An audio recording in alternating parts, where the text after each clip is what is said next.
city were in partners in this, Massac County development. Well, we Is were that partners why you- in the creation of it. Yeah. Correct.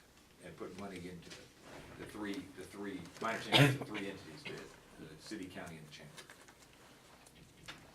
So, I mean, would we have a say on it since it's dissolved? Or? No, not necessarily. We wouldn't have, I don't believe legally have any authority to dictate that, where it would go. I mean, not even a third of the authority? No. You know, legally, you could, attorneys could argue over who has what authority, but my view on it is, based on the fact that it's dissolved, the better course is just to tell them we're not gonna make any claim to the money, which is essentially what this does. Okay. And that we also, the other part of it is we don't object to it going to the Board district. the Board district. Now, we could, Jeff, if you wanted, or if the commissioners wanted, just remove E. There's nothing, items A through E, there's nothing. If we could about strike that and then just leave it at B, or do you think we should add something? We don't have to. I think that A through D would cover it.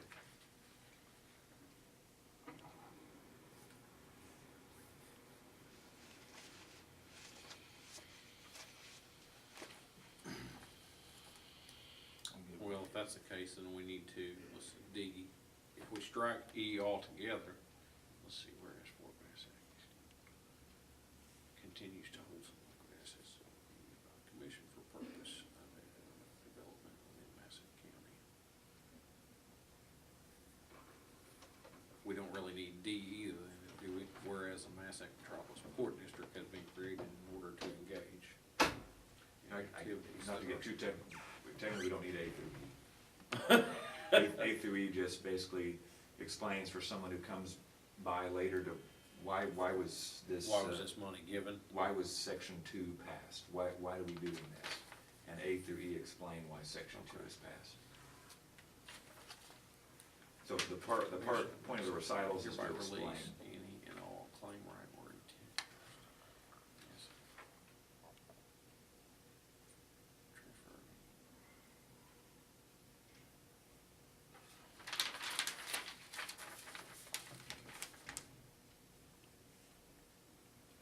I guess what I'm getting at, guys, is I don't want somebody coming in here barking at us, why did you give that money to Hey, the thanks. Port District?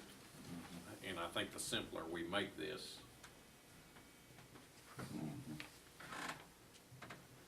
I mean, if we make it good and simple, that we can, basically, we're just gonna say that, hey, we don't have any claim to this unless, you follow me? What's your thoughts? Well, I don't see how we don't have a plan to a third of it.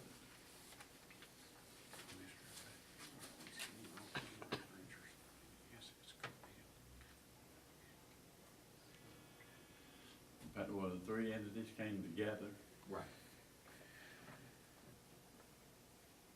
I'm not saying that, you know, I want the money, but I mean, why wouldn't we have a claim to a third of it? Because when the money was given to that corporation, the corporation owned it. And it doesn't necessarily follow legally that when a corporation dissolves, that the money goes back to the people who created it. Doesn't, Okay. it can, but it doesn't. It wasn't spelled out. Correct. Okay.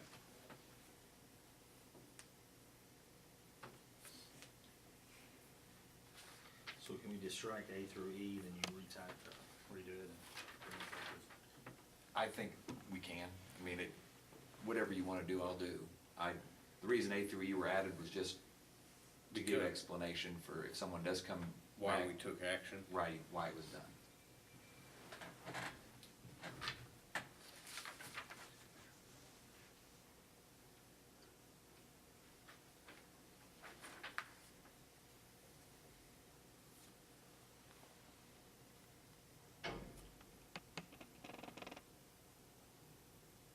Do we need to take any action?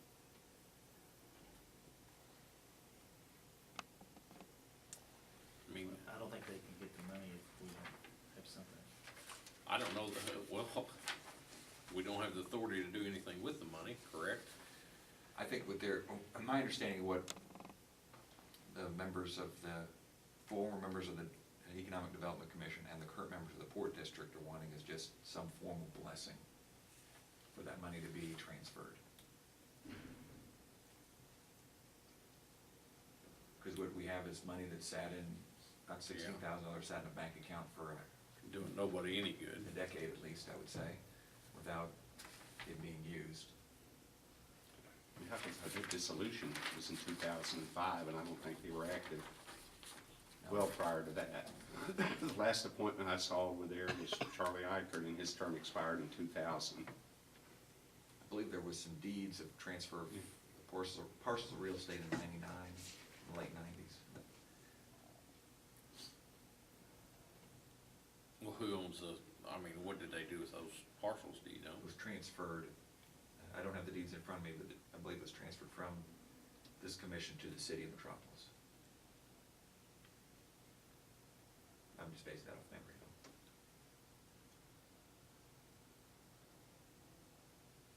I guess I'm just hesitant to give a blessing for them to give the money. My opinion is we'd be better off just to do a hands-off approach. I don't mind saying that we don't have a claim in it because I don't believe that we do. I think that commission does. Follow me? Mhm. Which, do you wanna try to rewrite something, or what? What do you, whatever our legal counsel thinks best, it doesn't. The decision is ultimately yours as to what is passed, or if anything's passed. Basically, we're just trying to be cooperative with the Port District to say we're supporting this endeavor. We don't believe we have any right to the property, and we don't care if we're not objecting to it being transferred and used. Have you showed him that what Richard sent me, I mean, that's only about 3 sentences. Would that be clear enough, or is that not clear enough? The city got with Richard, and they prepared a 2-page resolution instead. Okay. Of course, we prepared a similar, not the same, but a similar resolution. The only problem I have with what was stated in this resolution is that it basically says we are doing it. We are transferring the property, and I don't believe that is in our legal authority. Yeah. Okay. Whereas the one that my office prepared says we don't object to the transfer, and we make no claim to it.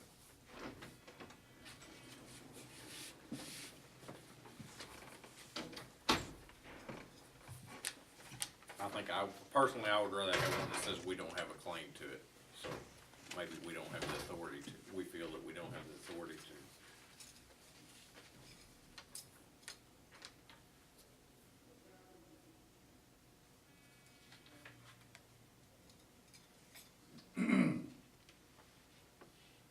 Can we just leave section 1 and 2 and strike A through E?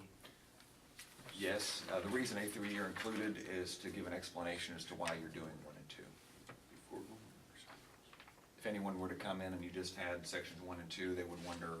Well, we really don't need section 1 then, because Yeah, it just says need the 2. foregoing, yeah, we would just renumber 2 to 1. That's a commissioner.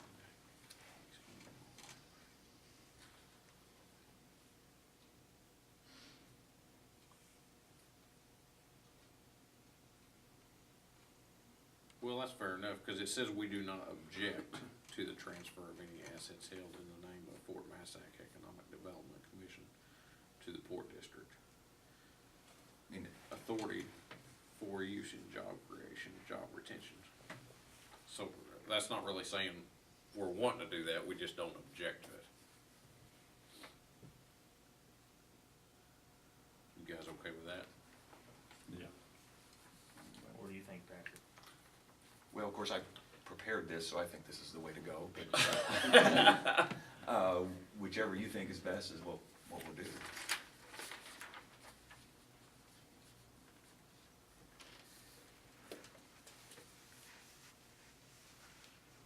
I'm trying to stay away from people barking at, why did you do this? Why did you support this? Because we wanted this money to go. I think we support it because this current commission is no longer in existence, and we want to support a group that's gonna develop and bring jobs to the community. And that's what my response would be to people.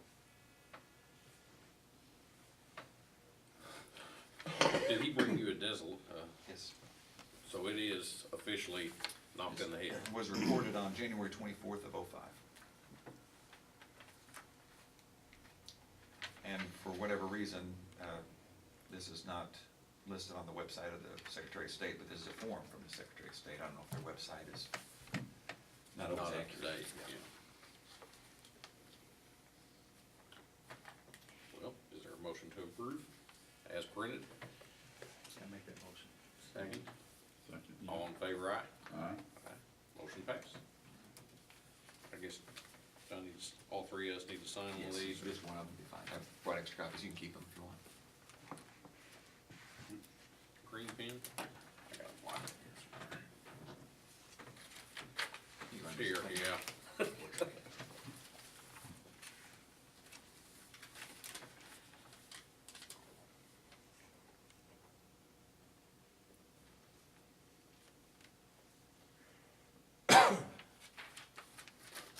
You want me to take that over to Richard today? I need to talk to him on something else. That'd be fine. Okay. Yeah. Don't mind. I think there's a place for John to sign after that's done. Okay. How do you want me to word this? Just approve the resolution stating we have no objection to the transfer of the funds? Take a look at the title on it. Just says a resolution releasing claim.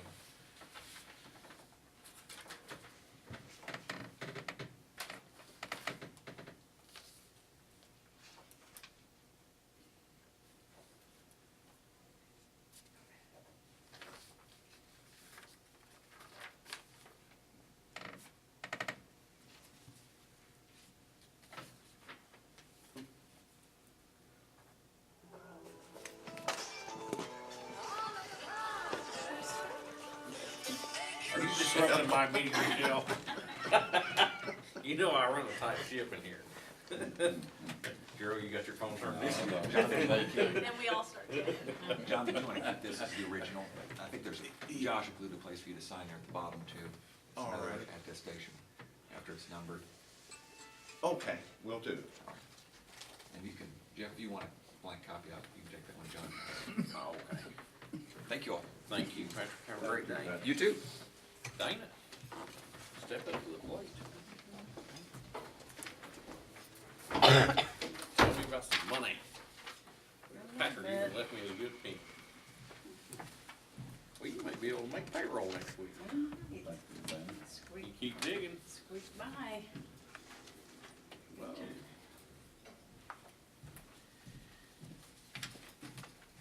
but Ted hadn't handed us his list yet either. You're close.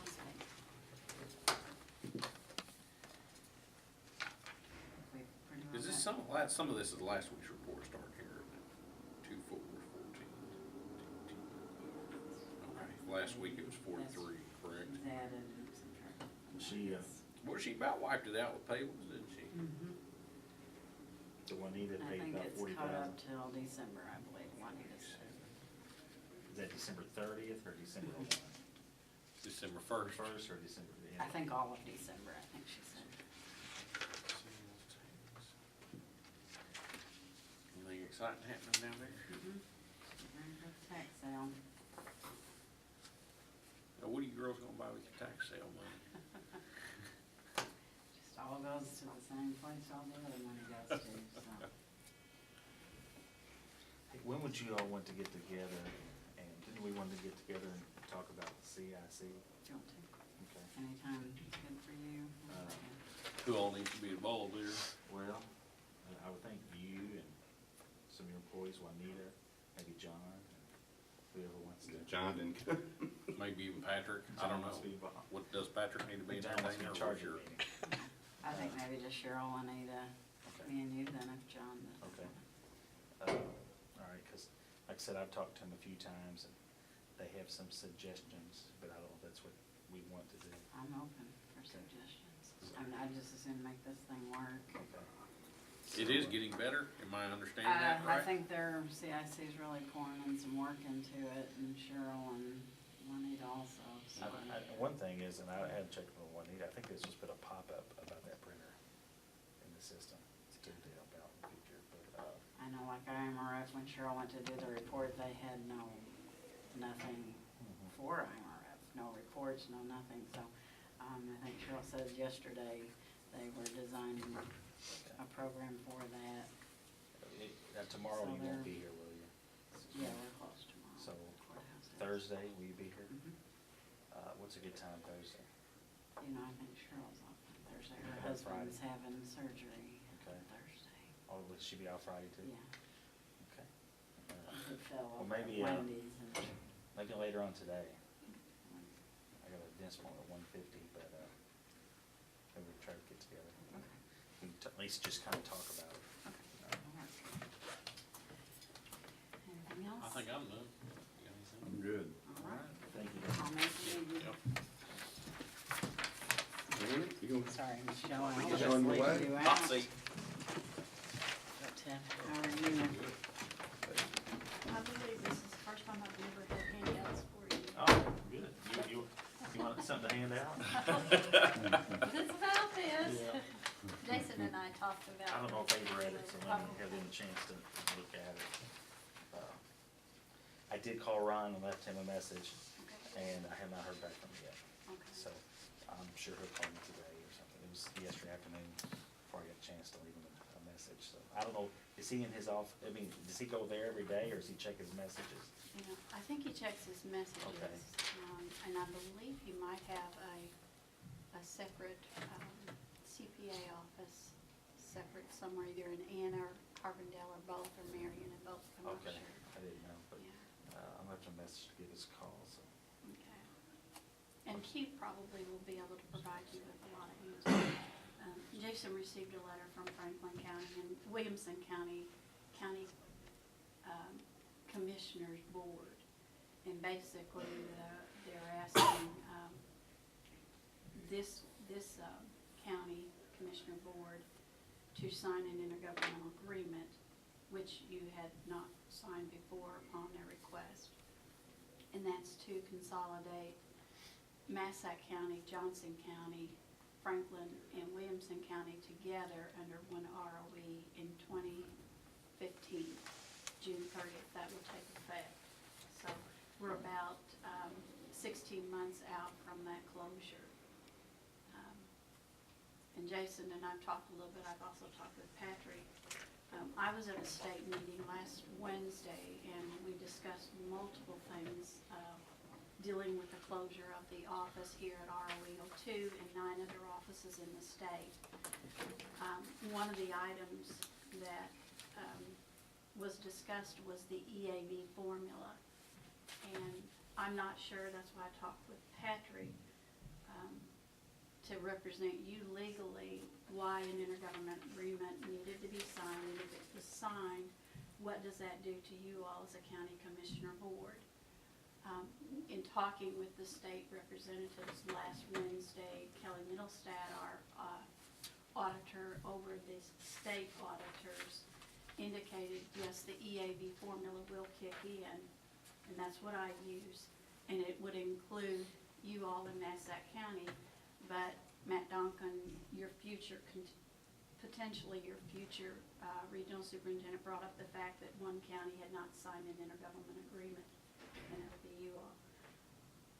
And I spoke with Jason about it with the intent that Patrick Windhorse, your legal representative, needs to review this and advise you on it.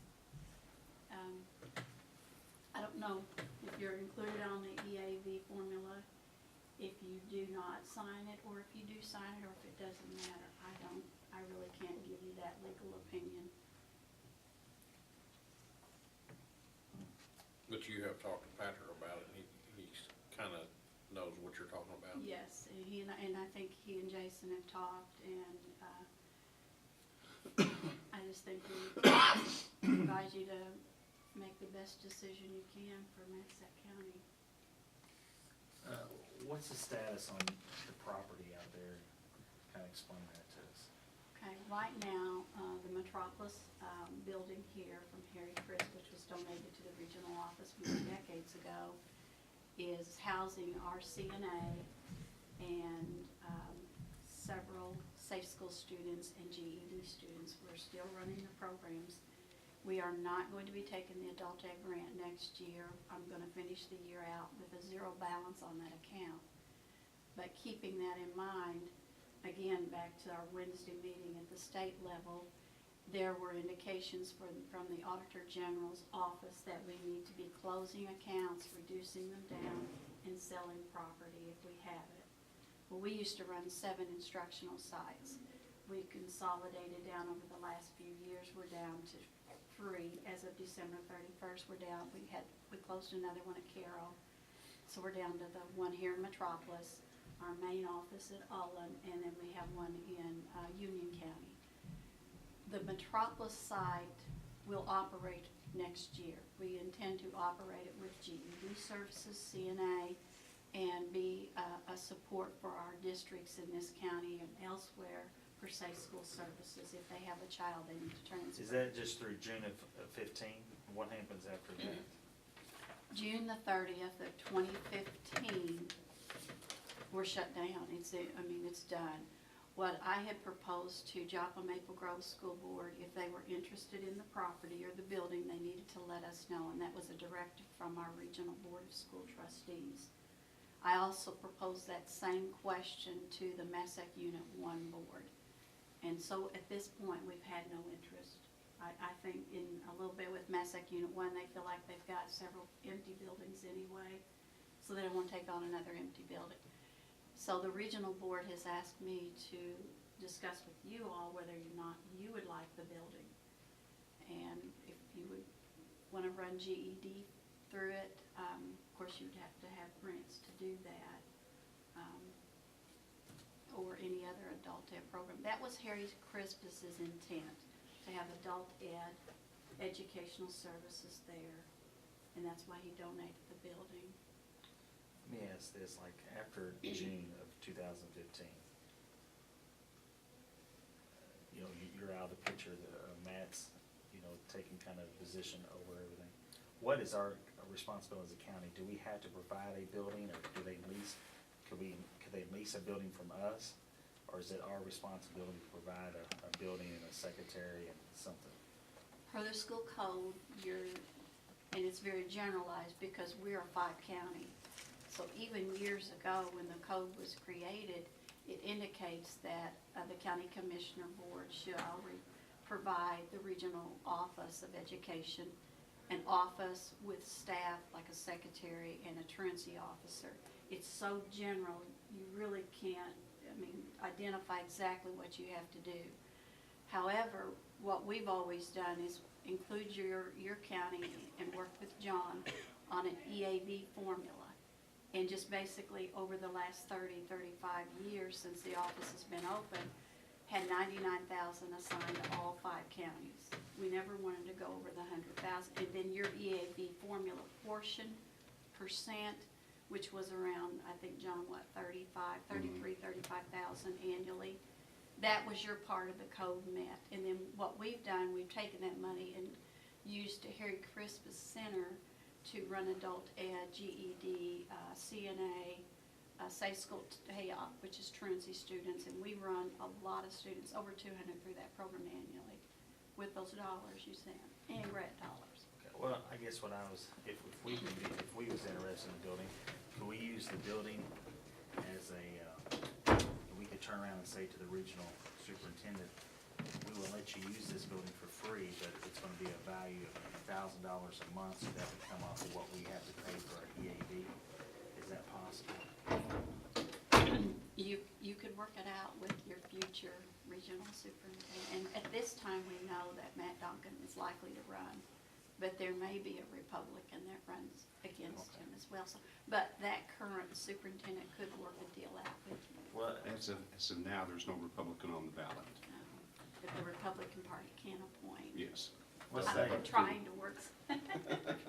if you were in that position, if you had a county like us, what would you how can we take it, I don't want to say advantage, I'm looking for another word, but how could we come out? How can we utilize it? Yes, that building, can we take that building and turn around and rent it back?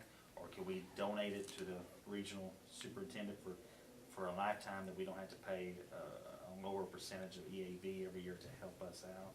I think it's a possibility, Jason. One of the things you might want to think about is look at what the area rental fee is for a space of that size. And then assign that and deduct it off whatever you might be charged by that regional office. Yeah, that's what I originally thought. I didn't know if that would be possible or not. Or if it was up to us to provide at no cost, I didn't know what the rules were.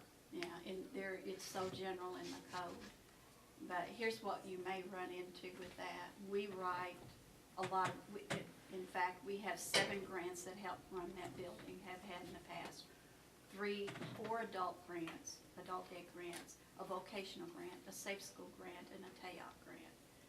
And with those dollars, we run that program with, we staff the program with teachers and aides, as well as all the operations and maintenance of the building, insurance, all of that, and a school bus, and a truancy officer.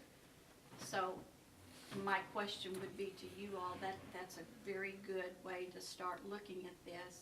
However, how will, if it is Mr. Duncan, how will he run the programs out of there? Because he doesn't have any of those program dollars. Now, he will have Safe School, but it's like $53,000.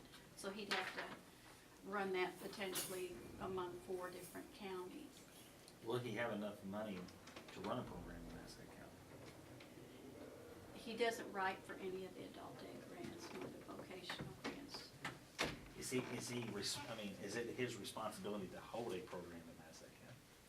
He does not have to? He does not have that. Well, He can ask them to drive to other counties to participate? it's just wide open as to what he can choose to do. In fact, he was one that brought up the fact that all property that was gonna be received from another area into his district and other regions, his office, they need to get the property sold. So we're being encouraged to sell it. Or with the regional board of school trustees' intent is to, we'd like to hand it over to whoever wants to locally in this county. Just so you have some connect with that. That's the safest thing for the county. And Jason, he may choose to run a program, I don't know. It's going to cost a lot if he doesn't have grants to back up the dollars and the staff. See, just one staff member could range around $30,000 with all the benefits. That in itself, plus the building, plus the operations and transportation, and if you're going to staff one and running any kind of instructional, you need a second person there. So then the dollars add up.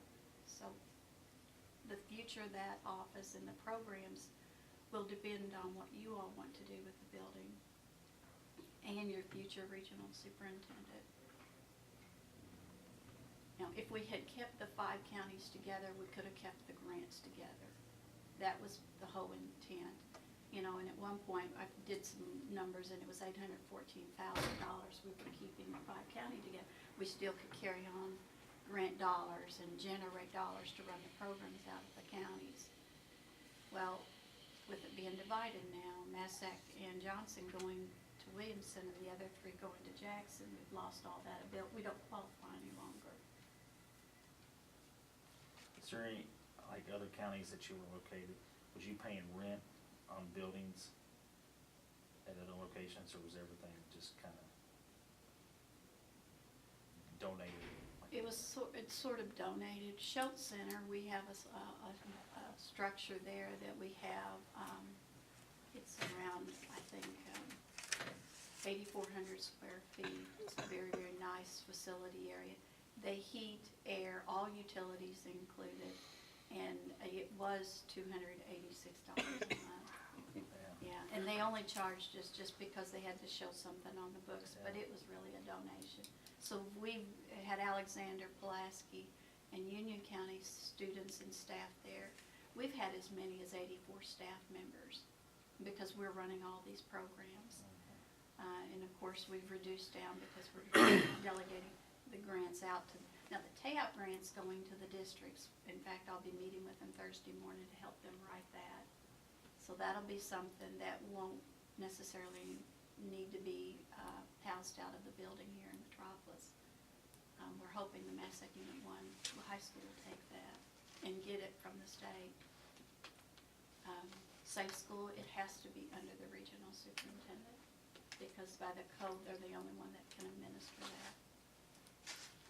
If Massac, you don't want a job and do not have a safe school site, they either have to transport the students to the closest safe school site, or they expel the students. Or do you want to, when we talk with Patrick and look at our options on maybe taking possession of the building? I think so, don't you? Yeah. So, we'll just get back. What's to our Patrick. time frame? Okay, for the building itself, it would be nice if we could do something by the end of this June. If not, we still need to move the property. And I will call a special meeting for the regional board, and I'll discuss your desire to have the building.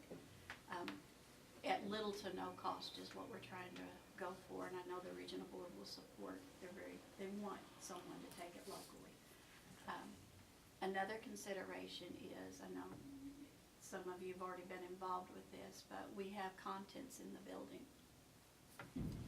And the ones that are on the inventory list belong to the adult ed grant. So whatever dollars we get from that, and we're gonna end the adult ed grant June 30th of this year, we can put back to the program and help pay staff. If it's after July 1 of this year, then we have to send the money back.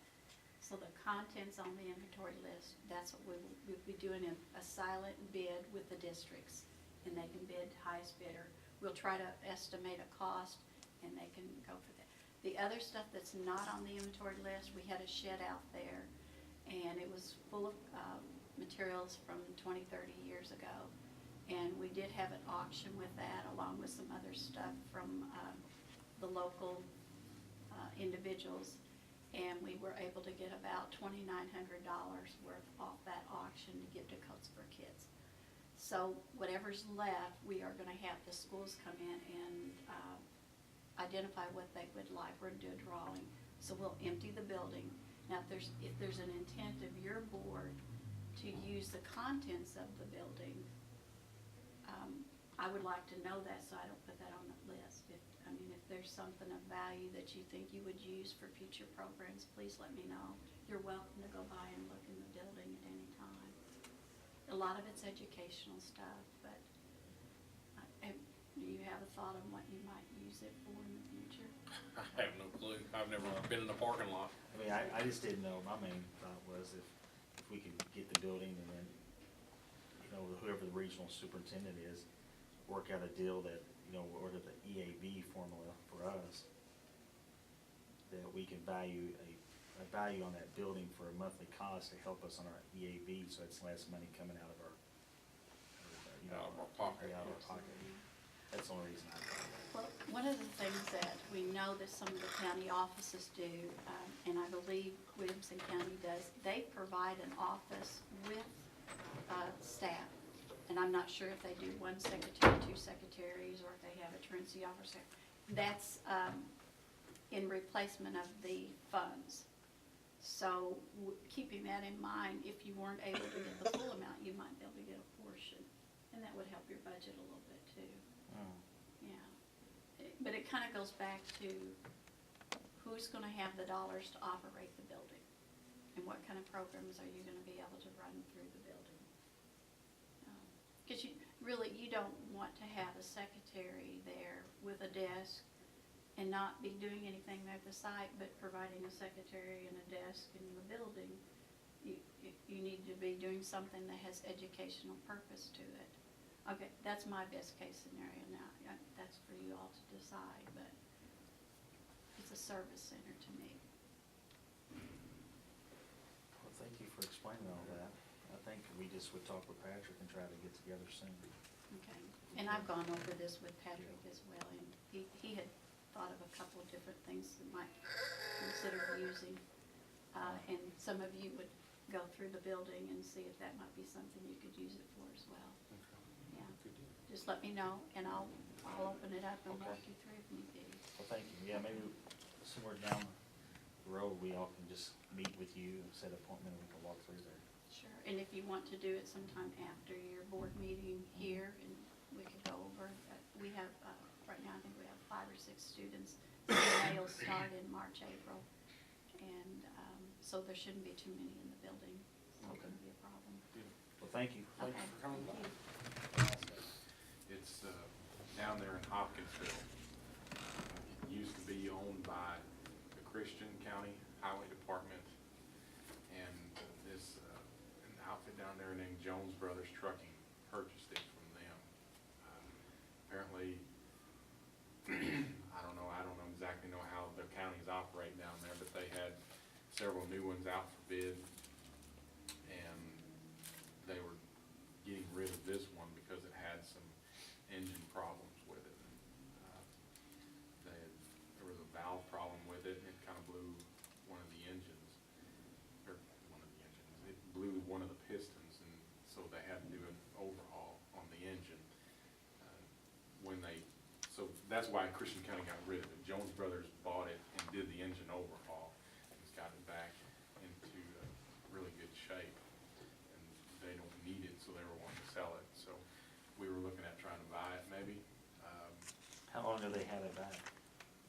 Did they just recently got it back, or, I mean, we don't wanna buy something that they don't want, you know, I Or mean, did they do the work themselves, or do you know? They did the work themselves, yeah. Our guys went down there to look at it and went down there to drive it, and they said it's probably one of the cleaner trucks that they've ever seen as far as a used one is concerned. That's why, said it drove good and it seemed to be a really good deal.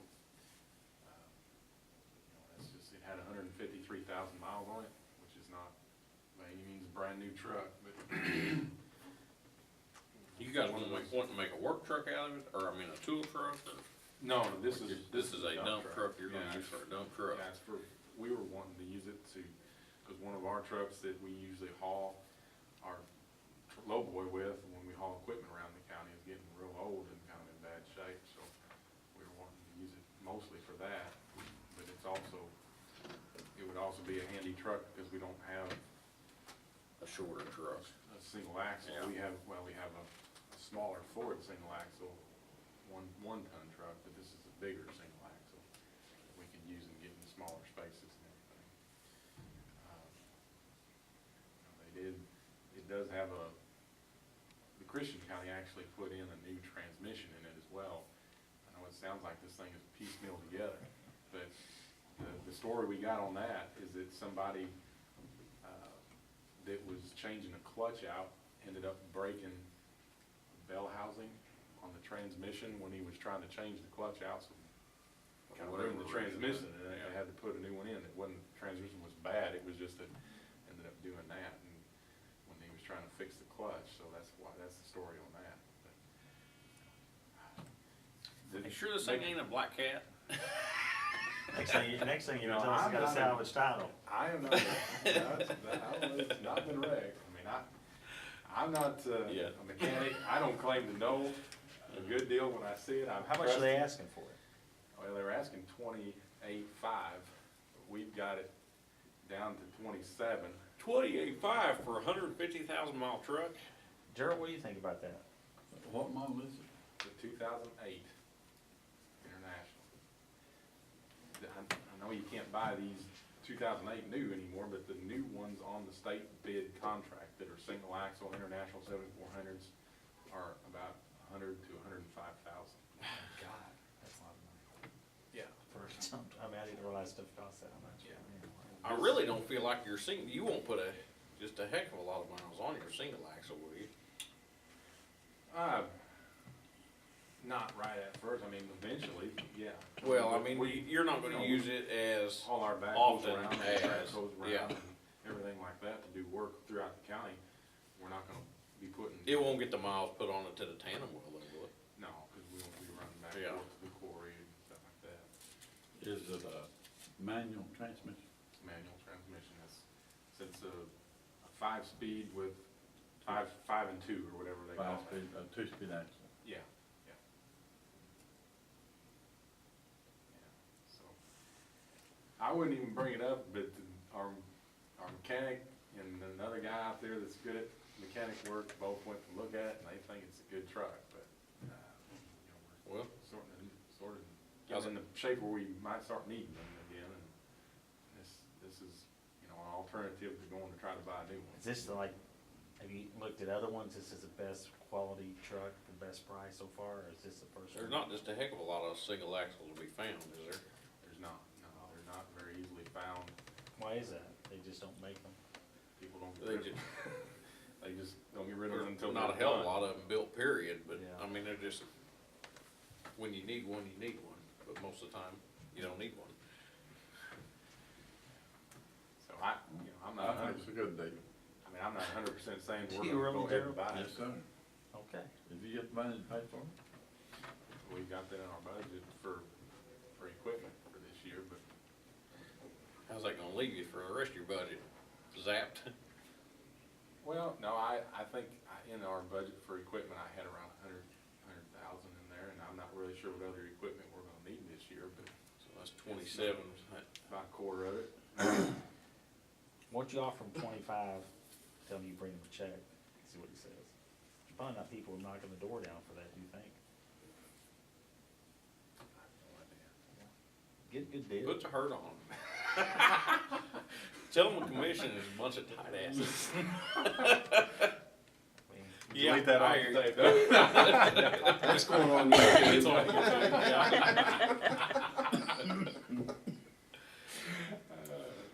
Who do you negotiate, have you negotiated, you're the one talking to him, or who is? So far, Kevin Foss is the one that was negotiating. This, and who you talking to? This is a trucking outfit? Christian County, isn't it? Jones Brothers Oh, I'm Truck, sorry. Christian County.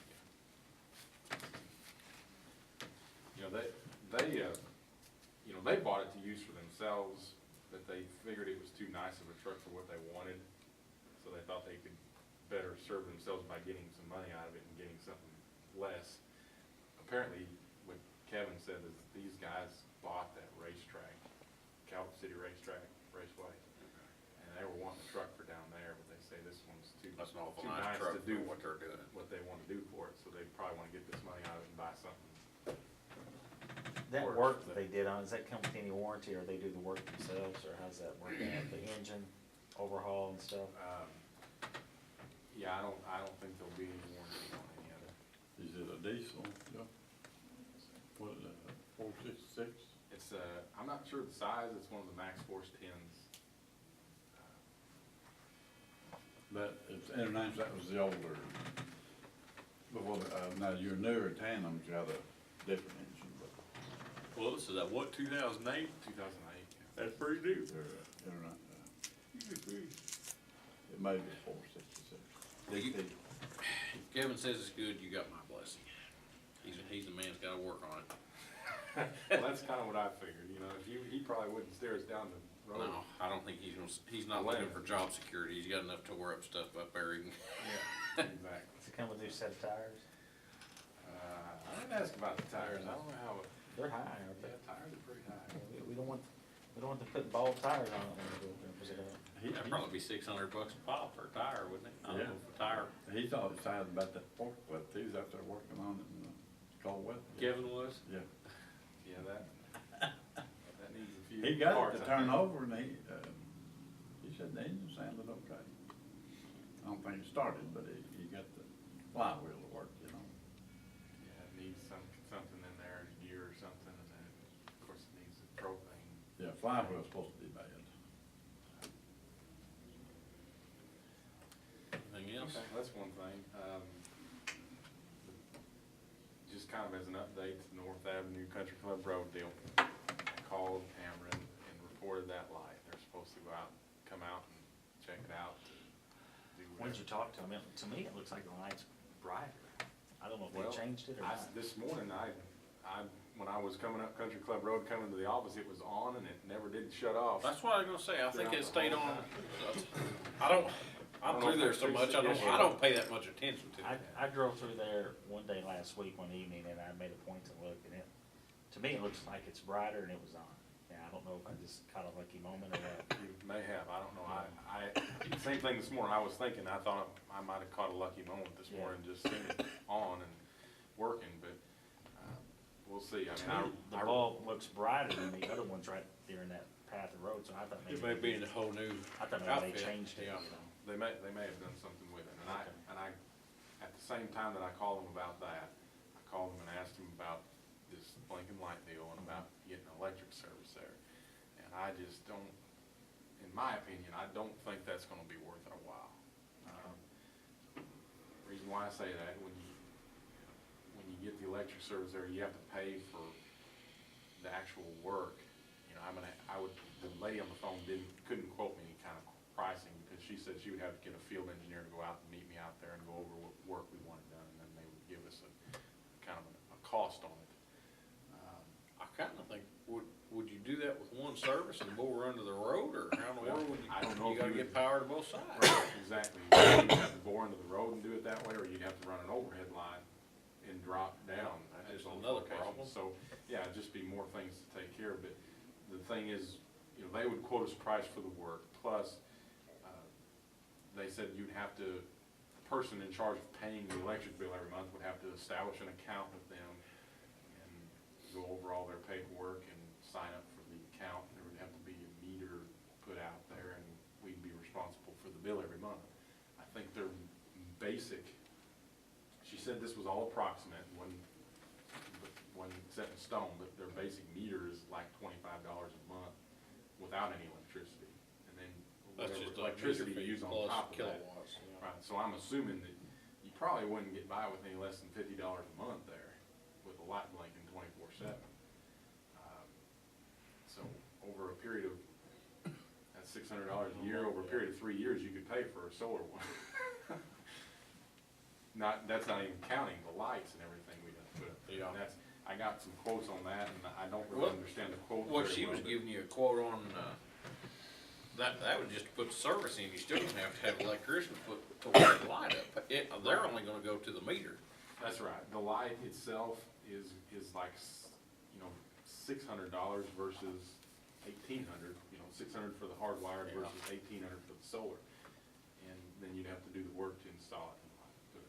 The solar one, can you all put up, or is this a group have to put it up? Just depends on the instructions that come with it. I think it'd be pretty self-explanatory, and I'm pretty sure we could do it. Unless, something wasn't clear, or there wasn't, good enough instructions with it to be able to program it or something like that. So it'd cost us about $3,900 or something to put two of them up. The solar powered ones, yeah, they're, I had a Was quote. it 1,800? Was it 18? I couldn't remember. That's the figure I have in my mind, but I can't. It was- correct or not. Well, it was $1,470 for the beacon, and for the mounting kit was $375, so basically it was $1,840.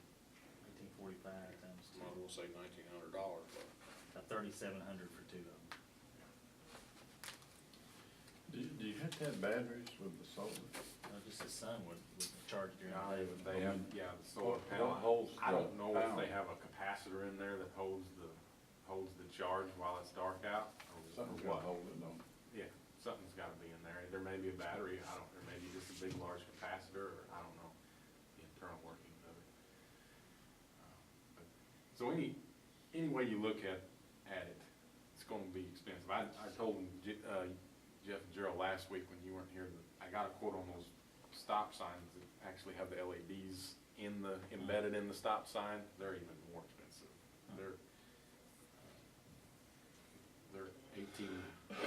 $1,875 a piece. Now, were they solar, or do you know? They are solar too. But they would be more willing to get knocked down in an accident, where we were looking at this, it's something up the road, right? No, The flashlight would be right on top of the stop sign? I thought it was gonna be the one that says stopping coming up soon, right above it or something. I've seen That one would like have that to be before, yellow, but wouldn't it? no, you can Or have do a you red put a there red one up the too, road? I just thought if it's there, it would, I less would- likely to get hit Yeah, in it accidents. is, but I think the more conventional use of it, you see them all around, when the ones you see in town, it's on the stop sign that's Okay. blinking, not the warning sign, Okay, so. well, what do you guys think? Do you think we should do it and see if it helps, and the problem is when they get knocked over and we waste the money. Well, We don't wanna say waste, but that's kinda what it is. We all know the accidents are occurring, they stop and then they go right, they take off.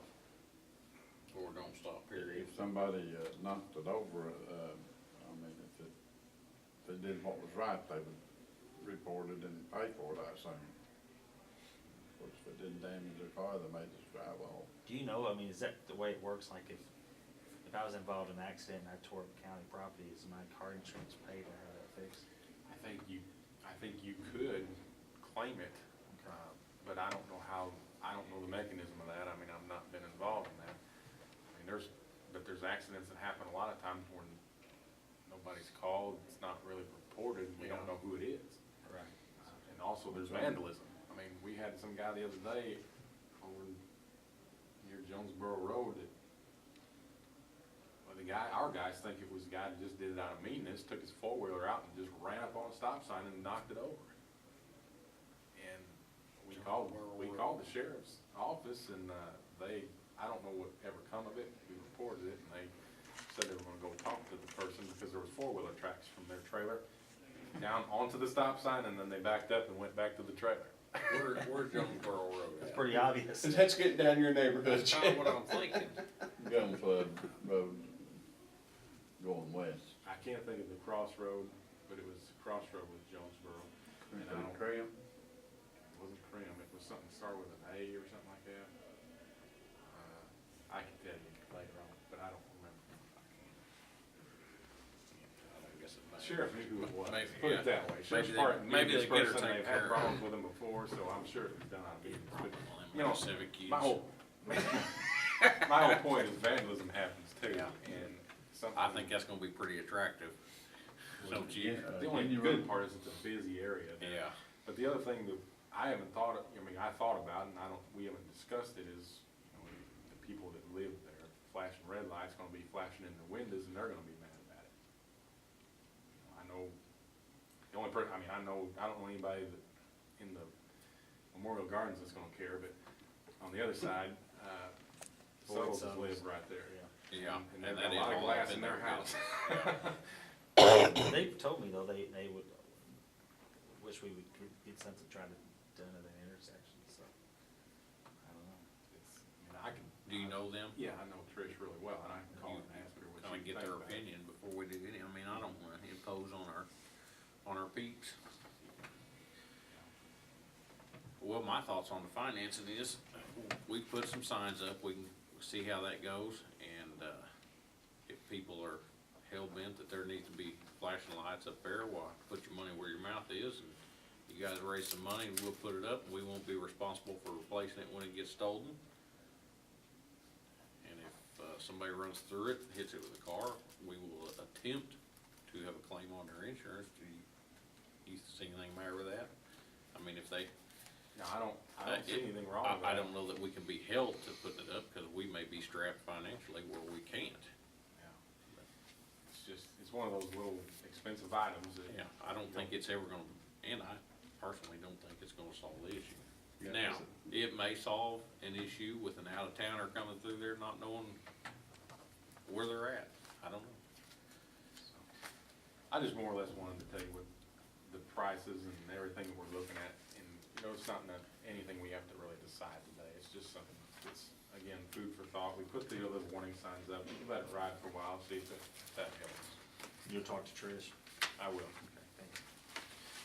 And Anything else you want by today? the only other thing I just gonna bring up, and it's nothing we even need to really discuss or anything, but, you know, as far as the snow and ice removal, you know, we've had a lot of praise, and we've had a lot of complaints over the last, couple weeks, and generally the complaints are from people that live so far out in the county on gravel roads and everything, but I really don't understand what they expect us to do in situations like that. But we do the best we can. We do go out to spread some cinders and everything like that in certain places, and, you know, I honestly think we go above and beyond what most other counties do on gravel roads and out in the remote areas of the county. understand people get frustrated about it. I would be frustrated, but when you choose to live out in an area like that, you're choosing to live in the country and you have to be prepared for it. You know, people aren't gonna be able to get out in two-wheel drive vehicles without other means, and it's just the way of life. You know, I understand I'm gonna, catch a lot of flack, and I don't, it's kind of rolling off my back now. I'm not really saying that I'm making light of it, but it's not, I'm not gonna lose sleep over it either, because it is what it is. We're doing what we can, and we're doing the best we can. And, our snow removal this year, we've spent probably 3 times our budget on salt this year than what we normally do. We've gone through almost 350, 360 tons of salt this year, which we normally only plan on going through about 150. And we've had a lot of overtime hours this year, coming out on Saturdays, Sundays, after hours to do things that we normally don't. So that's, budget. We're not a state agency that has the ability to work 24/7, and we don't have the kind of guys to work shifts, come in and out, so we cannot do that. But, I just wanted to kind of put that out there. I did talk with a member of the school board this past week, and they, of course, they think we're doing a good job. They didn't really like the fact that they canceled school all week last week. And they wanted for me to get together with them at some point in time, maybe this spring or summer, to, I don't know, they revamp their look at it, and we can kind of give them input as to what we do and what we can do in the future. Can they have like an alternate snow route? Well, that's what I'm fixing to get into. They're wanting to maybe know where our snow routes are, where our major plow routes are, so that they may be able to do something internally as a school policy as to when they dictate when they cancel school and when they don't. We have, as you all know, we have county highways, which are our first priority. Those are our roads that are asphalted, that are county highways that we get to immediately. That's the ones we pre-treat first. That's the ones that we try to take care of because it's the highest volume of traffic. We then subsequently go down, oil and chip roads that are busy roads. We try to do it by traffic. We try to do the busiest streets first, the most traveled streets first, so that the corridors that are there, if somebody can get from their outskirts to these main roads, that they do have a clear path of travel. And that's just a logical method. That's what we do, and that's sort of what we're going to go over with the school board if we ever decide to meet here sometime soon. And I'm thinking about trying to have, I don't guess we've ever had it in the past. We have never had a written snow removal policy for the county. And we've never had published maps that show what we do is our first priority, what we do is our second priority, what we do is our third priority. Janet Colby. That must be for them. All right, thank you. Thank you, Juanita. You're Went back yet? Not yet. But I'm thinking about, trying to formulate something that can be out there for people to kind of see that, if we've got county highways with snow and ice on them, we're not going to be driving to the back alleys on a gravel road to put cinders down if we still have to address these. We've got 5 trucks and 10 people in our workforce. We just cannot cover all 370 miles of the county, In a few hours. yeah, in the way that people think we ought to. So we had a lot of calls in certain areas of the county, and I know that Facebook has been burned up about things, and, I'll leave it at that. Well, it sounds like your skin's getting thicker. Am I right? It is, yeah. Well, Joe, if you think about it, ever since December 5th, we have had just one issue after another when it comes to the weather. Yeah, It started December 5th, and it doesn't seem like it's let up. that's just about right. I actually, with the tornado in November, I mean, it was kind of, the tornado kind of got up to Got it. a good ice.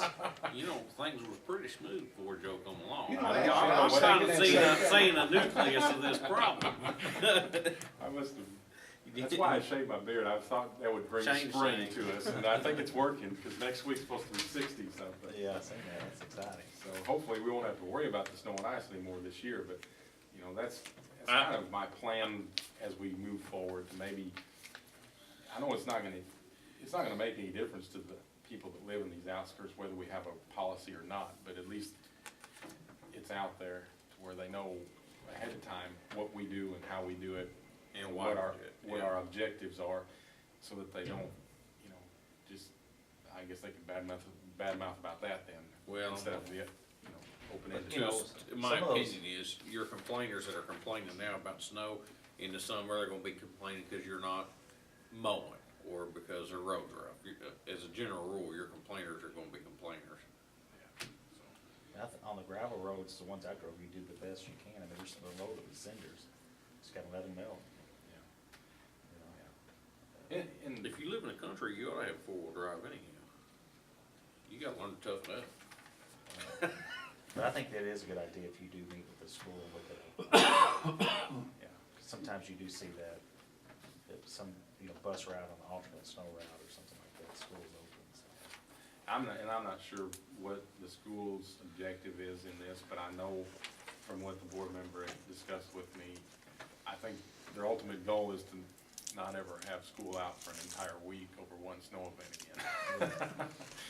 Which, I come from northern Illinois, and I'm pretty used, I mean, not that it snowed every day up there or anything, but we dealt with a whole lot up there that people down here, just everything stops because of it, and, just the mentality's different. Other than that, that's all I was wanting to mention today. Be tough, you'll be all right. Speaking of which, that night that it was raining so hard and it had turned in, froze overnight. I was coming down Belgrade Road. Have you been by that field that you own? No, I haven't. John, run through your field and cut rice. I don't know what I tell you. Good. No, but there was a little Nissan pickup truck. I kept, from down the back of Belgrade Road, I kept seeing these lights flash off, and I said, what in the world? Got down there, and some fella, I don't know if he was texting or what, but he come off 45 and got come down off in the that highway. ditch, and he ran Gosh. on Belgrade Road, run down that ditch probably about 40, 50 yards, then I guess he started backing up, backed up into your field, and I don't know who pulled him out, but he, You're just having a good time, John. You ain't gotta be such a buzzkill. well, thing of it is, I went by and a car passed him, and then I went by and I said, you got this under control? He says, well, I'm figuring it out. And he took off walking. I said, okay. Figuring it out. Interesting hepatitis B, it's a lot like C, you don't really know where you got exposed at, and people get hepatitis B, but usually, treatment is a little more effective for hepatitis B, and you have a greater recovery rate. With hepatitis C, though, you don't.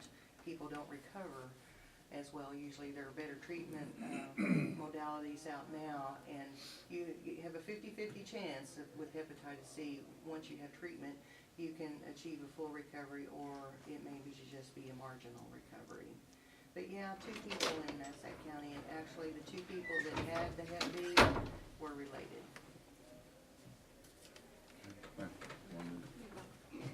Oh, different one there on there at the bottom, that yersiniosis. That's one that you don't see very much. I've never even heard of that. It, usually, most of the time, people get that if they eat raw pork. That was not, people that like to eat chickens are at high risk. And this one was actually a child who had eaten, pork that had not been properly prepared or handled. So, if pork isn't well cooked, there's always the possibility of yersiniosis. But we have not seen this, every once in a while we get a case of it. What's the word above that? Ehrlichiosis, that's a tick-borne illness that people can get if they get bit by a Lone Star tick, and they develop, sometimes you get a rash with it, and usually it's fever and a general feeling of feeling just plumb awful. and you go and they do the testing and they find out you have ehrlichiosis, and they treat that with antibiotics as well. What about salmonella? Is this, That's a foodborne illness, yeah. Chicken in it.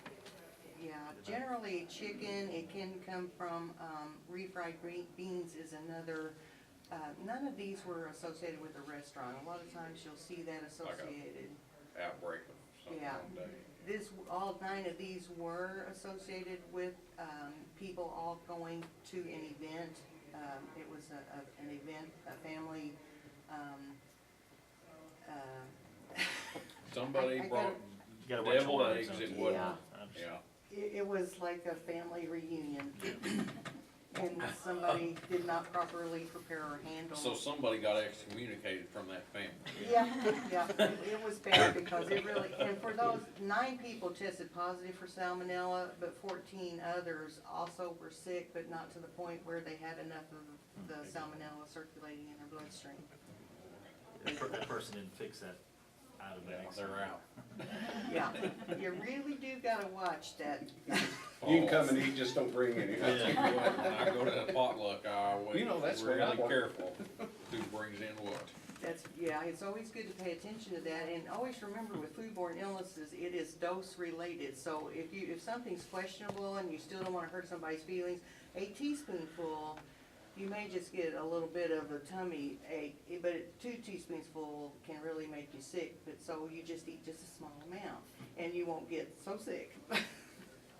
That's what the environmental health guys always tell me, I'm like, I don't wanna eat any Yeah. of it. That's where I'm at. Rocky Mountain spotted fever too, we still have that popping up too, that's also tick-borne, so we still get that. And this Haemophilus B, that's that only small children get that, and we immunize against Haemophilus B, but this particular child was not immunized. And the child is fine, but they get a real severe flu-like illness with Haemophilus B, it makes them really sick.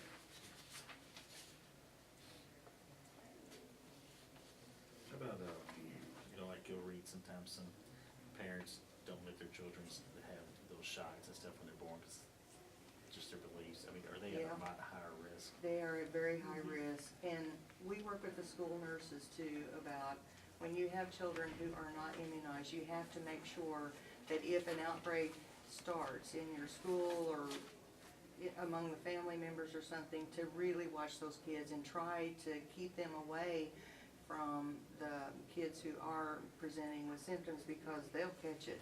We have kids with chicken pox, will pop up with chicken pox, or of late in Illinois, they've had measles outbreaks.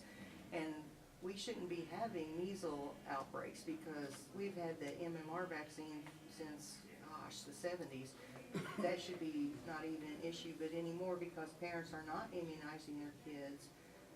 These kids are susceptible then to all of these illnesses, and they catch it and they bring it to school, and then they can pass it on to the other kids. Even though the kids have been immunized, if you keep bringing other kids in who have not been immunized, that begins to work on their immunity, and it can actually lessen their ability to fight off getting the measles. Because if you get repeated, and depending on your level of exposure, you can still get sick even though you were immunized against it. I thought the school district, if you didn't have your shots, you couldn't go to school. In Illinois, there's 2 exemptions that are honored, and that is religious exemption and philosophical or medical. If a doctor says on a prescription, he writes out this child does not need immunizations, then we have to accept that. If he, and that's from a doctor, it has to be from a doctor. But if somebody says, my religious beliefs are that my children should not be immunized, and their pastor signs that note, they don't have to be either. But that's the way it is in Illinois. It's not that way everywhere. But we do watch those kids. We all keep lists of those kids who are not immunized, because, and the school nurses especially do, and they watch and they make sure that we keep those kids as safe as we can so that they don't get exposed to a lot of other things. But parents who don't immunize their children, they want their children to get chicken pox and measles and all those things because they think that's better than taking shots for it. And you can't convince them otherwise because they're still fearful a lot of times about autism. And that's been proven that autism is not a result of an immunization or a preservative in an immunization. It's been proved over and over, but people still hang on to that old information. Thank you for explaining that. Oh, you're welcome. And the final page is the environmental health program statistics.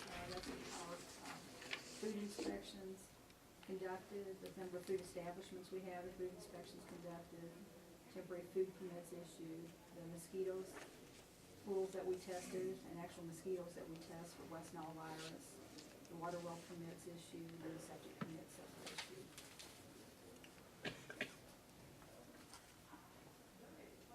Said like temporary food permits like during a Superman celebration.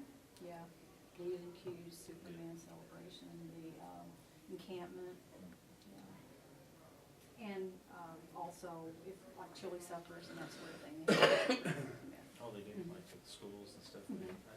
We don't charge for not-for-profits, but they're supposed to get a temporary food permit. Yeah, just to make sure somebody doesn't get sick. So they know the rules about what they can bring and what has to be cooked on site and that sort of thing. Okay. Yeah, because there are rules that guide that. Body art inspections, Mhm. 20 in the county and 6 in the total. Yeah, that's, well, there's an error there. Tattoo parlors and Yeah. all Yeah. that. Yeah, That might be, should be reversed. yeah, that's probably not reversed, probably more here. So how do you, you're going to inspect their The facility. sterile, Mhm. make Yeah. sure everything's. Yeah. So if I'm gonna get a little ink done, I need to call one of you girls and ask which one to stay away from. Yeah, actually, our environmental health division does that, yeah, but yeah, we inspect those. I was thinking about getting me a little butterfly or something. Yeah, I think that may be a 2 instead of 3, because we only did 6 total. Okay. Yeah, I think that should be 2. Okay. What water well inspections conducted, I wonder what would dictate, does somebody call and say, hey, I would like to have my well inspected, or? We require, Or is that like a county wells or yeah, like a yeah, municipality? private water wells. Pardon? Private water wells, if you're going to have a well drilled on your property. Well, this water well inspections conducted, 29, Mhm. 102. I knew the water well permits, Right, they're gonna come out and be there while the well is being drilled. right, yeah, we issue permits, but then we also have to go back and inspect once the well is actually drilled. You can also, if you want your well inspected for, whether it's safe, the drinking Yeah. water's safe or not, yeah. So somebody must have, there's had to been some calls made, hey, come Right, inspect. the right, well. And sometimes people open businesses that have water wells, so their water has to be Right. tested. Right, yeah, Businesses such as, Well, like in Union County, there was a tavern that opened up out in the county, and they there was no wanted, county water, they was Yeah. using their own, they had okay. their Yeah. own well. yeah. You got any idea what that would cost to get that inspection done? To get your To well get- tested? Yeah. It's not that expensive. No. I don't have the fee schedule in front of me, I'm but just curious. it's not that expensive. They have to come out and get the sample. Well, what I'm wondering, what made me ask that, what about if somebody had a rental house out in the county that was on a well, would they be subject to that? Not unless they wanted to have it tested. It's not a requirement, Okay, I didn't know whether that being Yeah. a rental house would no. throw it in a required. The only I'm certain time- any municipality is bound to be required, is it not? It's not. I can't see why they wouldn't be, unless maybe they're just in-house tested. Yeah, municipalities are governed by EPA rules, Illinois EPA rules. That's different. That may be stricter, yeah. Yeah. Okay. Been busy this year so far? Beg your pardon? Been pretty busy, I guess. Well, the weather's been, it's killing us. Actually, our numbers are down because of the weather. December and January numbers are, and then February if we don't get the weather. It's not. It's not looking too I promising yet. know, Today's the 11th. I know, I think I seen an Basically extended halfway. forecast from the fifties, so that's. Yeah. that's good. Next week is looking good. We're really wanting it to warm up. People just don't get out, you know, when it's icy and cold. Yeah, it's a challenge trying to keep the parking lots clean so people can Yeah. get in and. Yeah. Did you all get this letter? I know we mailed it. I just wanna make sure that you all got it about this, leadership breakfast. I think we got. Did you get one? Yeah. Okay, I just wanted to make sure you saw Another it. copy of it. Yeah. Down at the Collins and, Well, it's at Johnny Logan College. yeah. Yeah, yeah. The person that is the keynote speaker, this Mark Fenton, I've never heard him. Several of the people I know have heard him.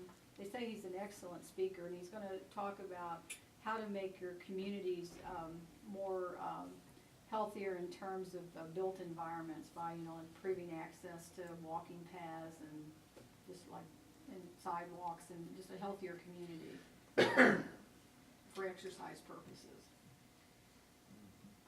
It's at Johnny and Logan, right? Uh-huh, yeah, and it's free, yeah. It's the 27th from 8:30 to 10:30. And I Got said to register by this Friday. Yes, and our registration's by this Friday, yes. Yeah, and there's the website on there to register. Yeah. Yeah. And anyone else you know of that might be interested in attending, be sure to pass that along. All right, well, thank you. Any other questions for us? No, I don't have any. Gerald, are you planning on getting any tattoos anytime soon? We were just discussing that. I want one. But the wife says my arms are too thin and I wouldn't look good in one. I guess I'm out. Well, these girls. Well, can there's tattoo other where- places to put a Yeah. tattoo. Get one Oh, on your, that's right, yeah, get a on my little, back or get a little something. rose on your ankle or something. Or get your eye, what do these ladies get Oh, their, yeah. Oh, yeah, yeah, Piercings and eyeliner, all that. yeah, eyeliner, that's Yeah. what, Oh, permanent eyeliner. I don't know if I could stand that. Ooh, that just sounds kinda painful to me. it's to me too. Hopefully good. We watched them do them and boy, and especially on bony areas like your ankle, that, it's painful There watching. gotta be a lot of them. nerves right there, doesn't there? Yeah, there Were them is. people drunk already, I guess, by the time they get to A lot decide of they're gonna times, get their yeah. tattoo? Yeah. I went through the training with Brad to do the inspection on those, and they had showed us how they did some of the piercings and some of the, where they put those tattoos at is just pretty amazing. Just, wow. Just about anywhere. Just anywhere, yeah, yeah. Granddaughter's got some. A lot of people really like them. The wife's really proud of that. Well, she didn't pass that tradition, either, did she? Huh? Your wife didn't start that tradition, did No, she? no, no, why? She ain't got that, I'll guarantee you. They are kind of painful looking. Whew. I had a brother that got one on his 70th birthday. Sure enough, Wow. I still got time. Roofer. Since he is our No, custodian of the courthouse. The mold and Oh, asbestos. we got asbestos in here? Somebody is raising Cain about the asbestos in the courthouse. When this mold problem came up, why, now they want that checked. So, it's not gonna be bad. I think she said like $17 a sample. And I said, well, like these pipes here, I don't think we'd have to sample every office. I don't think those are asbestos. They're not the fiberglass. Yeah, No, 'cause they're I not remember that. Glenn put those on, Oh, did he? yeah. And, I don't know if there's any in here, there may be in the furnace room. I don't know, but they're supposed to send me a list, yesterday of what it was gonna cost per sample. And this company, they don't abate it, they just sample it. So they came over and the one of them went up in the crawl space there and looked around, said, well, it looks like you got problems. That's all she'd say. As far as asbestos, they thought we was in good shape. Not saying there's none in here, but it's not airborne. And, so this is the company is 5H from Paducah. So then when if we hire them, then we'll have to get somebody to take it out. But somebody's got the idea, and so I got on, phone, I started, calling around people I knew, and I was able to, through rural development, get a $20,000 grant. And, if they ID the problem, the mold and whatever there is, and we don't do anything about it, we'll have to pay for the inspection, but if they ID it and then we get it taken out, this, rural development will pay, $20,000, then they'll pay the inspection plus whatever it takes to get it out up to 20,000. So that sounded pretty good. What do you think, is that just around the courtroom in that area? I don't think there is any up in there. The mold, you mean? Yeah, there may be up in there. But as far as asbestos, what I was really concerned about, this mold, they tell me, you spray it with bleach or whatever, they may have a different compound, but I don't think you take it out, I think you just spray it. That's what I understand, like a sprayer, and just spray the boards up there that would have mold on them. I don't know that for a fact, but didn't really sound like a big problem. And we just have, I think, one leak, over there, the state's attorney, Becky's desk, if you've ever looked above it, the ceiling is falling a little bit. That's the only leak I think that's visible on that side. Marcia, I think, Marcia told me that, she's seen water in the old jail up there, where that's leaked. And then that might possibly leak down in that state's attorney's office. Yeah, I know last year it was coming in, which would be on the west side, and it was running east, because it got into a lot of our old forms, we had to get up off the floor and destroy, but it was running towards the state's attorney's office. Well, Ted, we had mine just to do over the courtroom, but I also went up there with Dwayne Hopkins, he's the one that did the gas company building, and he's a dealer for that, rubber roof. And he said, of course, it's all, the whole thing is 9 years out of specs. It's a 15-year guarantee, and it's been on there 24 years. How many different sections of roofing would they have to put on? Well, on top of the old jail, and then down on this east side, and then the large courtroom, just three elevations, I think. And strip all that off, the old stuff? Well, I was talking to, I went to Atlas Roofing in Paducah to get some specs, because Patrick told me I'd have to bid it, or we would have to bid it. And this guy was real good about it. He thought we ought to take it off, but he hadn't looked at it either. I don't know why you'd have to take it off. Looks like it'd just be, I don't know, the only concern I'd have would be the nails and stuff trying to come up, if they come up on through the junk Oh, yeah. roof and tear up the new one. that's right too, I never thought about that. The problem, they're gonna have a crane, put the material up there, or some kind of hoist, and then, of course, we'd want it all hauled off. So it's, I just wonder what that old stuff weighs, getting the old Yeah. stuff also would help. well, yeah, the weight on the roof, that's true. Is there any, And there may be another coat under that, So there's a couple layers up there, the way it looks. how many times in the past has it been hard? Patched and patched and patched. I just actually put the roof on the back burner, and, this other problem will have to be solved first, I would think. Well, I don't know that you talking about the mold, Yeah. That's all. kind of a package deal, I guess. There's the water's Yeah, running in. there you're gonna have mold if you get moisture. Mhm. Well, and also, the guy over there in Paducah, the Atlas Roofing Company, he has the rubber roof also, and, he said you need to wait till May to put it on. For heat. say. And also, Tompkins told me there can't be any water standing on the existing roof. It's gotta be dry. So,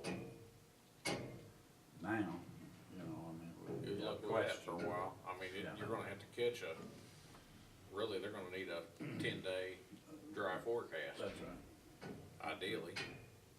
I'd say so. Do we have any damage in the attic as far as timbers? I'll tell you what, Ted, that's what this report from Honeywell said, you know, saw a lot of damage. Now, I spent a lot of time up there in the crawl space.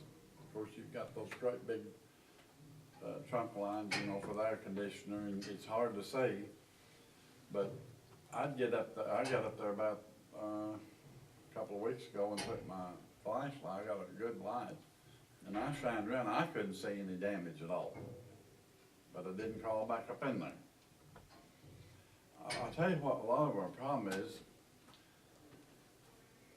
those drain lines coming off of that roof. See, the jail, I asked Hopkins about putting a gable roof on over this courtroom. I said, that might be cheaper or better, a metal roof. He said, well, it's gonna cost you a whole lot more to do that. So we didn't talk any more about it, but over the jail, you've got a third of that roof up there that runs down, sloped, runs down on the courtroom. Yeah. So there would be no way to put a slope roof on there, or I mean, a gable roof on there, actually, unless you did that part too. But there's 3-inch plastic pipe, thin wall, in that roof that comes down into the crawl space, 90s, and then goes out through that brick into these big square boxes you see on the side. Those are always leaking. I went up there one time on the roof and took me some of that through the roof, that's some good stuff, and poured down in them things, and then I was able to get my hand in there part of the way with a glove on and tried to seal it, and it helped, it worked. But it wasn't long to it leaking again.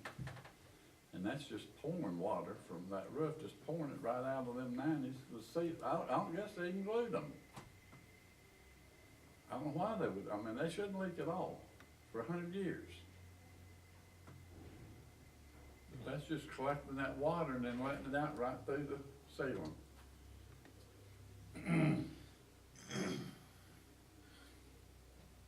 And then, of course, the courtroom interior's gotta be fixed. Well, that's something Dwayne can fix, is the drains when he does the roof. Yeah, I told him, I said, that's got to be fixed. He said, yeah, he could do that. You know, he built houses too at one time, or did carpenter work. And I've What got kind of some- licenses does it get? I mean, is he Some fully kind of- licensed and insured and all that good Yeah. crap? Yeah. Him and Orville Bailey, I think, uses, Atlas product from Paducah, and this guy uses, what is the name of that rubber roofing? I can't think of it now, but uses that product, but I think they're both basically the same. But Did you meet, what happened with the deal to Fairgrounds and for an alternative courtroom? Are they, you guys look at different buildings in town here too then, or? We went out and looked at that, we went to the city fire station and looked at their meeting room, and, I think the judge was gonna look at the Girl Scout house.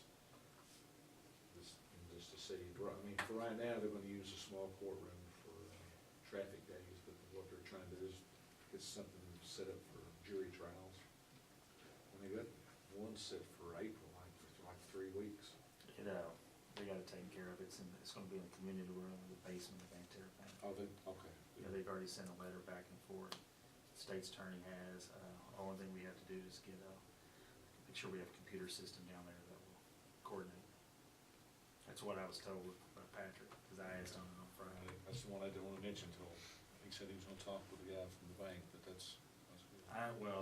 Cause I checked Friday and the way I understood it, they gave him a verbal commitment, they just needed a letter, he sent a letter, and he's waiting for them to sign it and send it back to him.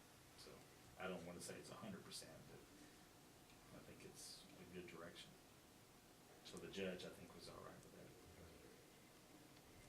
Let's see about how much modification we'll have to do, because there'll have to be a stage or platform built. I don't know anything about that.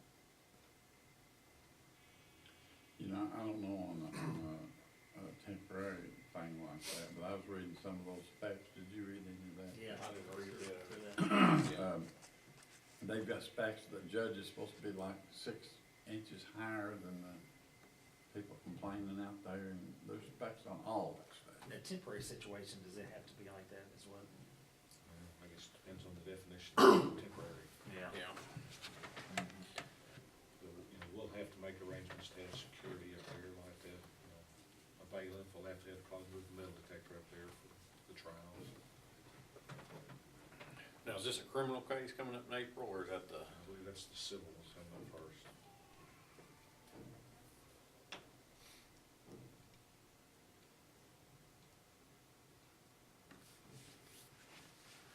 It'll be a lot better, because a lot of people walk, within walking distance to the courthouse.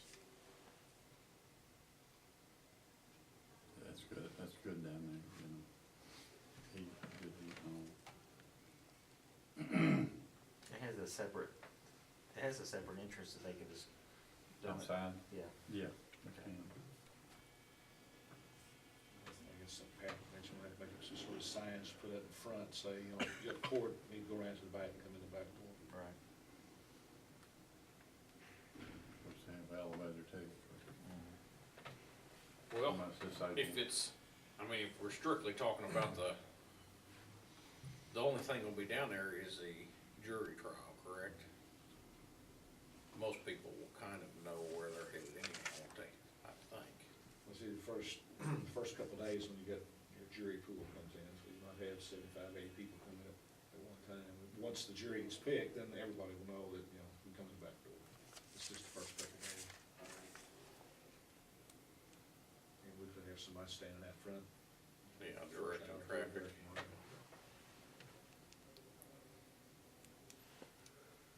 Lordy, always something. How's your cars holding up? We've had a few minor problems, but nothing couldn't be fixed real quick. Are y'all running your boots in the ground or what? Man, we've been buying boots right and left the last couple of weeks. First of the year, everybody waits.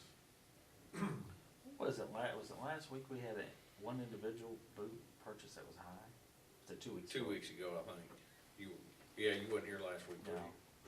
Contract gives them $200, and some of these boots, might be $260, $270. Yeah, so I think it's, they'll reimburse the county for their part of it.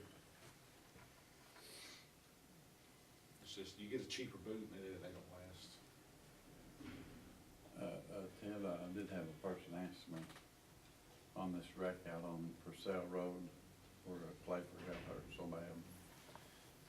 Did they rule that it was no one's fault, or couldn't figure out whose fault it was? Yeah, I mean, the deputy was there, couldn't determine whose fault it was because of the way the accident happened, so, the way we normally do that, if there's an objection to it, we'll go to court and let a judge or jury decide. Well, I mean, somebody had to be on the wrong side of the road, looks like to me. Well, it's, just depends on how you look Made at the them road. wrong.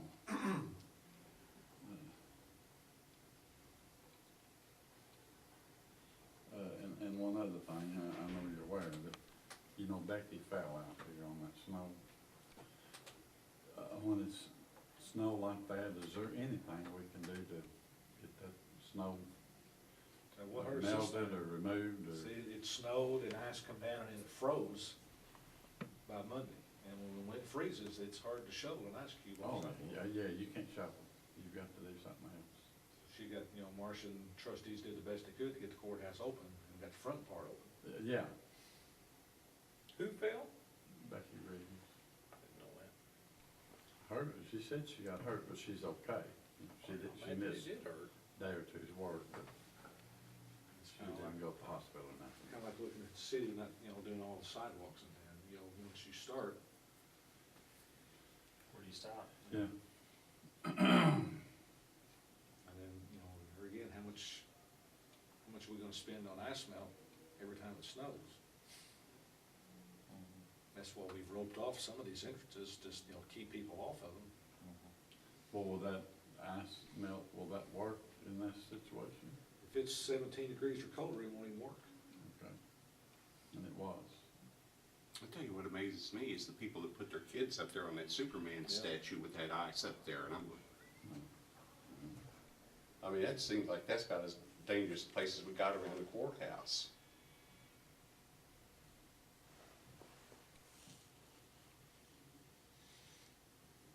But they'll get up there and take that picture. Oh, yeah. Some of them come from far away, they ain't leaving without a picture. I come up here one day with that little tractor, man, we got a lot of it, but Yeah. it's so narrow right here that you couldn't get that tractor through there, and it already froze. What days was the courthouse closed last week? Monday, That's when she fell, Monday? she fell This is Tuesday, maybe, I don't know. Tuesday or Wednesday. Oh, okay. Marcia came up Monday and did a lot of cleaning out front there. Hey, it was good to go Tuesday. Yeah. Well, we could have been open Monday, it's just, that I don't think there's any place to park. You know, the city hadn't got the parking spots done. I talked to the judge Sunday night about 10 o'clock and told him, I said, Marcia's got it cleaned off, it's just, you know, may not have any place to park. Does he make that call or do you make that call? We kind of worked together, I mean, the time before that, he got a call from Judge Clark, who wanted all the courthouses closed in the district. So based on that, or I guess we could keep the courthouse open and the courthouse closed, and the courtrooms closed. If you're gonna have probation, state's attorney, circuit clerk, and courtroom closed, you know, why keep the rest of it open?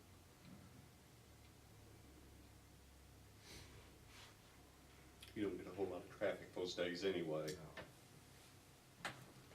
They didn't do their genealogy or recorded deed different day or something. Yeah. What's going on today? We got traffic court, or we got, Pre-trial day. I think that was pushed back from last week when they were closed on Monday. They continued to the next week. got a lot of clients out there earlier. Be here Thursday and see what happens. Be real wild. It's traffic day. Yesterday was pretty interesting too. What did we have yesterday? There's pre-trials, first appearances. We'll have to have more chairs in the hallway Thursday, a lot more, because there might be 7,500 people down here. Cause they gotta do traffic court downstairs instead of upstairs. They used to just sit in there and wait their turn. I follow you. And a lot of times you'd have traffic court going on upstairs and criminal court downstairs. So I do have to combine both of them.